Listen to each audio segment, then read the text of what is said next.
A long time ago, God decided to create the solar system and the planet Earth, specifically to accomplish his most important project, the creation of human being. But how and when did God start this project? God is present everywhere in his creation. He is in everyone and everything. God accomplished the project of creating human being on Earth through his tools, which are the beings of the divine planes, and the highly technologically and spiritually advanced extraterrestrial civilizations. Mainly the Syrian civilization mandated by its Supreme Council, the Arcturian civilization and the Pleiadian civilization. The development of the human being was also due, among other things, to an accumulation of influences from several stars, planetary configurations and solar systems. Each star, planet, satellite or other celestial body, such as comets, has a greater or lesser influence on the development of biological systems, and this is a permanent phenomenon. Even if we are not yet fully aware of it, the evolution of primates on Earth has been affected by both natural influences and so-called artificial interventions. The project for the creation of the human being began about 433,000 years ago. Then there was a galactic alignment of 6 stars with our planet in the middle. The energetic influence of the 6 stars, symbolized by the letter E, caused a major transformation in the DNA of a single large primate on Earth, which at the time was located in the southern part of the Sinai Peninsula. At the time, this primate was the leader of a group of primates in that area. The significance of that moment or rather period, which lasted about 10,000 years, was that the Earth was a real powerhouse. It was a cosmic conjunction occurring at very long intervals of time, which was wisely observed, understood and exploited by certain highly advanced extraterrestrial civilizations. Through that cosmic moment, which represented a specific stellar configuration, it was shown that the conditions were in place on Earth, for a flourishing civilization to emerge from the DNA of the large primates, that existed on the planet's surface at that time. Such a very favorable conjuncture, also offered advanced alien civilizations the possibility of calculating the need for natural or artificial events, that could accelerate the development of these primates. Several such highly advanced extraterrestrial civilizations, have consciously taken on their formation and development as a parental mission. In a certain sense, we can say that they became the spiritual parents of Earth and mankind.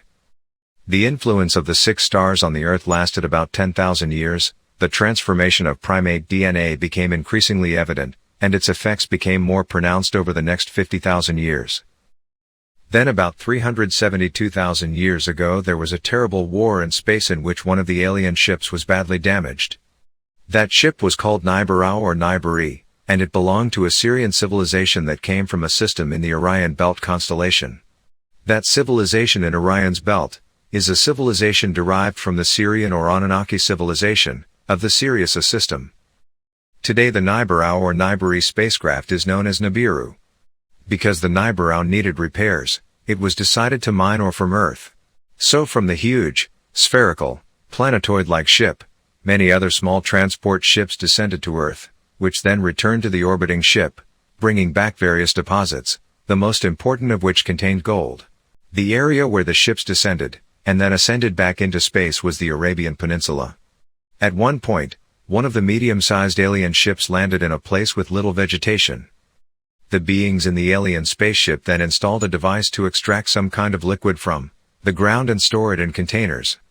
Among the rocks and vegetation in the area, a group of native beings appeared, a kind of more evolved primate similar to Homo erectus.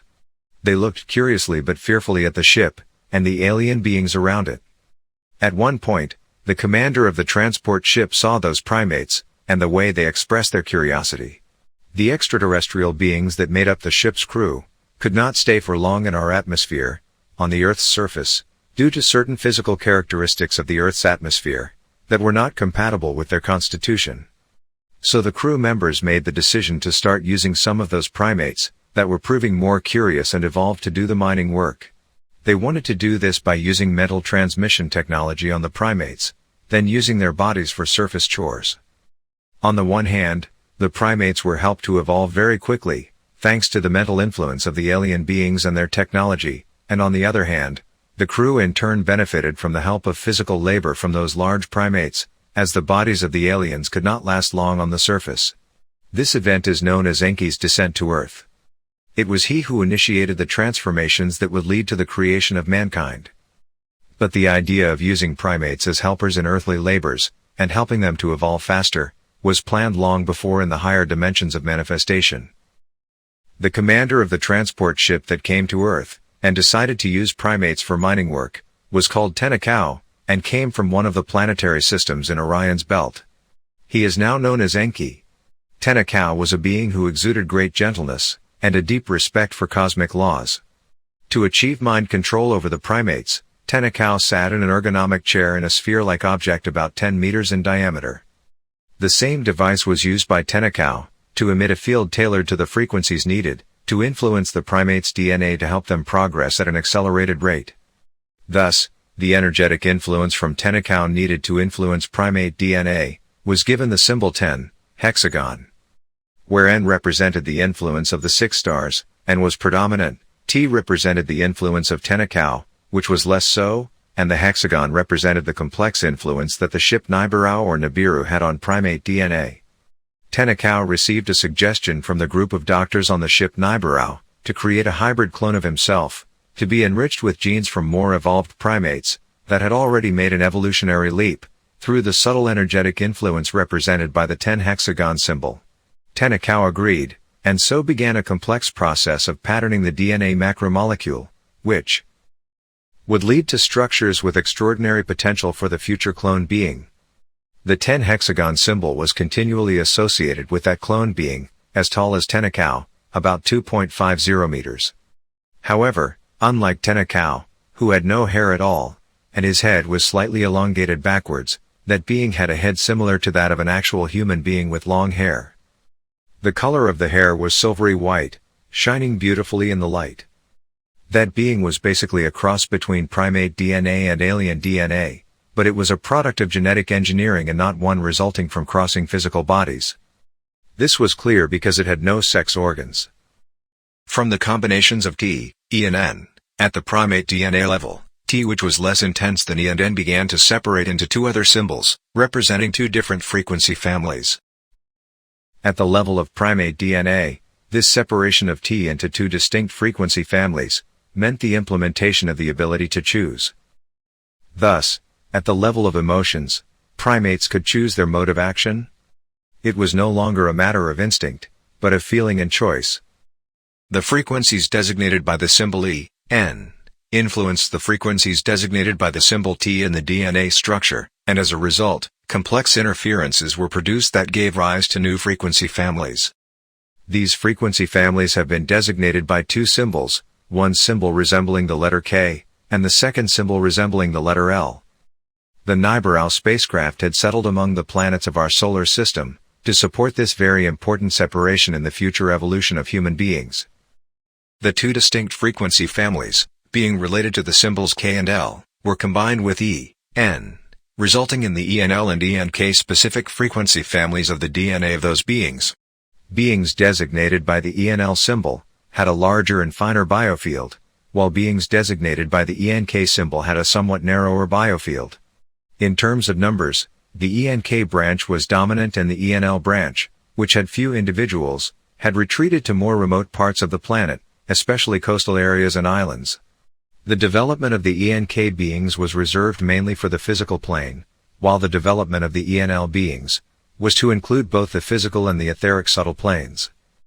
This meant that some of the primates, in which the family of frequencies designated by the L symbol was more present and combined more in the form of ENL, were quicker to become accustomed to the frequencies designated by the hexagon symbol, the energy coming from the Nibiru ship. Because of this, they evolved much faster.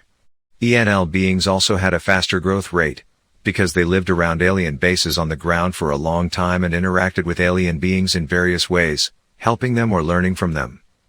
The most evolved specimens even had access to the inside of those bases. Hybridization with alien DNA in successive stages was a major factor in their evolution. When ENL beings began to procreate, the embryo was influenced from the very beginning by the subtle fields emitted by the alien bases, as well as by the strong influence of genetic mutations supported by the Nibiru doctors. After some time, another alien ship even larger than the Nibiru entered the solar system, and began to position itself either near the Moon or Saturn or another planet, sustaining complex genetic mutations created by stellar or planetary structures and amplified by the ship's position. Then from a more complex offshoot of the ENL branch developed an embryo that could be highly evolved, meeting DNA modification requirements, and was the target of highly sophisticated genetic transformations over several thousand years. Then a very important event happened, which later became mythological. Through repeated crossbreeding, a naturally developed embryo of a female being from the ENL branch was able to be compatible with the ethereal subtle body of the Syrian civilization.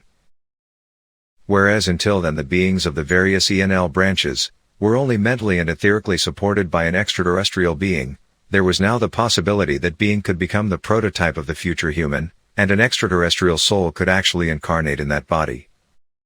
This is done through a conscious assumption, by the evolved soul of the extraterrestrial being, before it leaves its physical form, of the act of reincarnation into a grosser body. Basically, the evolved alien soul was assuming to enter one of the physical bodies of an ENL being on Earth, in order to gradually determine the necessary DNA changes, through the very high vibrational level of its consciousness. Once this process was initiated, the souls of extraterrestrial beings who incarnated into some of the bodies of ENL beings, began to remain on the astral plane around Earth and then reincarnate here, following the natural laws of life and evolution. In doing so, the members of highly advanced alien civilizations who began to incarnate in the bodies of new beings made an act of sacrifice, because a return to a lower plane and a much lower physical form cannot be easy or pleasant. That was the first time all the conditions were met for the first human being to be born. If in Tenakau's case there was a transfer of consciousness into a clone, in this case it was a natural evolutionary process of a new species. The incarnation of the highly evolved extraterrestrial being was done by the descent of a more intense beam of light into an embryo of an ENL female. First the embryo was extracted from the ENL woman, and placed in an alveolus filled with semi-transparent and slightly gelatinous fluid, where the physical body developed, and then the spark of life or soul of that highly evolved Syrian being descended. The extraterrestrial laboratory was round in shape, and was located in the northern Persian Gulf, which corresponds to the area later known as Eden, the cradle of the first evolved human beings. This happened about 368,000 years ago, and esoteric and Christian mythology presents him as Adam. Apparently Eve, the apple and the serpent did not exist, these being later metaphors directly related to the possibility of procreation, since Adam was originally androgynous.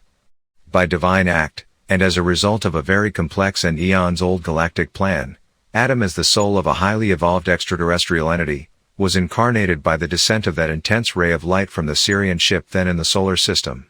Adam was the first higher being, conscious in the successive transformations to a race of intelligent beings, to be born on Earth, during that period of the unfolding project of the creation of the human being. The root of our DNA originated from that first extraordinary being, in all respects who was Adam. The soul that incarnated in Adam's body, was a spiritually perfected Syrian being. On a physical level, his DNA contained a certain percentage of the DNA of Earth's primates. In the case of the first cloned beings, in which there was a transfer of consciousness from Tenakau, it was only a vehicle. This was necessary to support the spiritual evolution of primates, so that their souls could incarnate into increasingly specialized vehicles. If the Syrians and the advanced civilizations that participated in that project had only set out to make clones, they would have been able to do so quickly. But what was at stake was the evolutionary support of those primates' consciousness, so that they could evolve. This is why Adam's birth is so important, because it represents the first natural incarnation of an evolved soul, in a body made of clay, the biological raw material of the planet. Adam's incarnate manifestation was necessary, to allow the divine nature to manifest itself, first by descending from the celestial planes vertically, and then expanding horizontally by multiplying the DNA of that special being. The expansion was accomplished by creating many implants, in female beings from the ENL branches. The beings born through this procedure could be perfected bodies, so that extraterrestrial souls, from various civilizations, supporting the development of the new species on Earth, could incarnate in them. Adam's androgyny was reflected more as an exceptional harmony of body and mind. He was a being of large stature, about 2.5 meters tall, resembling in this respect the alien beings around him. He had a slimmer waist than the average male, his skin was white, his hair long, and large, almond-shaped eyes. Adam lived more than 750 years. His main task was to serve as a DNA matrix for the beings derived from his DNA, to which various other types of DNA were added, in order to gradually find the complex but stable formula for the new civilization that was to be created. From this perspective, it is easy to understand why the biblical text says that Adam begat sons and daughters. The meaning is that his gene was implanted in several female beings, who gave birth to bodies with the capacity to be inhabited by the souls of evolved extraterrestrial beings, who assumed that mission. Even though Adam was created, being a perfect matrix of the new species, he could not procreate. Likewise, no other being, even naturally born from Adam's genes, could procreate at first. Most beings born, being hybridized with Adam's DNA, were androgynous. Over time, by increasing the number of beings born this way, sexual differentiation was achieved. It is quite possible that the esoteric and Christian traditions, which speak of Adam and Eve, referred to precisely that stage in the evolution of man, which Eve represented the moment of separation of the sexes, in direct connection and not at all coincidentally with some very special events involving the moon. It is easy to understand now, also the expression that the woman was born from the rib of the man, Eve emerged from the rib of Adam, because in reality the emergence of the two sexes, male and female, was nothing more than an extension of Adam's DNA base. It seems that there was no primordial female being who was Eve, the representative of the female sex.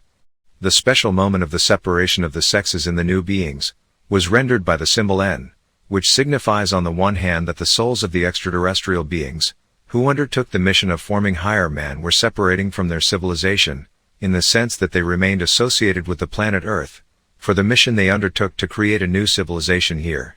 The other meaning referred to the fact that many humanoid beings on our planet, whose DNA had already undergone certain transformations, were separating from the lower structure of the other families of humanoid primates, the divine will making this transformation possible. There was another fundamental new moment in celestial mechanics, certain stars and their relative motion aligned, creating a massive influence on planet Earth. The number of humanoid beings that were born under these influences was growing, so that more and more extraterrestrial beings had to incarnate on Earth. The development of the new civilization obviously depended on the evolution of consciousness in the new bodies. As for the spiritual evolution of ENL beings, even they, as souls, were not yet so evolved that they could incarnate in the pure bodies of beings, derived from Adam's genetic structure. In order to bring about the evolutionary priming of the entire humanoid civilization on Earth, more alien souls from various other civilizations in our galaxy began to migrate and incarnate on Earth. All this happened over a period of several tens of thousands of Earth years. What was done for Adam with Syrian DNA was done step by step, for other beings after him, using DNA from other alien civilizations. So beings originally from other planets began to be born on Earth. More than 20 types of alien DNA have been involved in genetic engineering operations. The DNA of the new human being had a common base in the DNA of Earth's primates, a significant portion of Syrian DNA, and fragments of alien DNA from other civilizations. ENL beings were tall, measuring over 2.5 meters, but had a relatively slender, harmonious and refined body. Their physical beauty was matched by extraordinary spiritual value and refinement of consciousness. They had a very sharp intellect and also manifested great paranormal powers, thanks to their highly evolved DNA. By comparison, ENK beings were descended from primates whose DNA was predominantly terrestrial, and secondarily extraterrestrial. They were shorter than ENL beings, did not have the same spiritual and intellectual endowments, but instead were more vital, and their bodies were more muscular and physically fit. For some time, the two main branches of ENL and ENK coexisted and gave rise to the great so-called mythical civilizations of our planet's ancient times.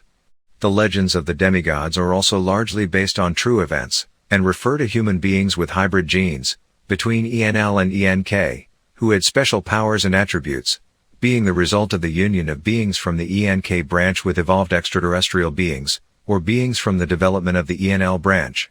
ENL civilizations followed each other in fairly rapid succession, with rarely any lasting more than 15,000 years. The ones that lasted the longest were the Muse civilization, about 40,000 years, and the Hyperborean civilization, about 35,000 years, periods in which there was a major spiritual leap for ENK beings. The Atlantis civilization also developed for about 25,000 years, succeeding a whole series of other civilizations of ENL beings that preceded it. The sinking of Atlantis marked the end point of the exit of the ENL gene and its many derivatives from the evolutionary stage on the physical plane, as it had reached the end of its period of existence. Some of the Atlantean sages knew what was to come. They knew that the great continent would be sunk, so they wanted the remains, knowledge and much of their culture and science to remain for posterity. That was primarily a decision of assumption on their part, an act of entirely altruistic will, for the benefit of the human race in the future. To achieve this, they wanted to expand to the Central American area, especially to Mexico and Guatemala of today, then to Egypt and northern Africa. Also to the northern part of Europe, to the area of Iceland and even further east. The seeds of their knowledge had to be spread to many places on Earth, to make sure that the dowry would not be lost forever. For some time, three main types of beings lived together in such centers of spirituality: ENL beings, more evolved ENK beings and certain extraterrestrial beings. Later, however, they separated and each race followed its own evolutionary path.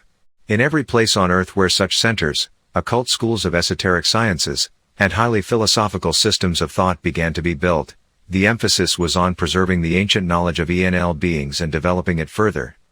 Simultaneously with these initiatives, the Great Galactic Relays, which are the pyramids, began to be built, and it was decided that they would also support a certain line of spiritual development, in addition to their established role of galactic communicators. Thus, when Atlantis sank, there were already several such powerful spiritual centers on the planet, with spiritually evolved beings, but there were also a very large number of less evolved ENK beings. Today's Homo sapiens civilization is a mixture of most of the ENK branch and remaining parts of the ENL branch, or hybridizations between them. Most of human civilization today is ENK, and this is because ENL beings have retreated from the physical plane.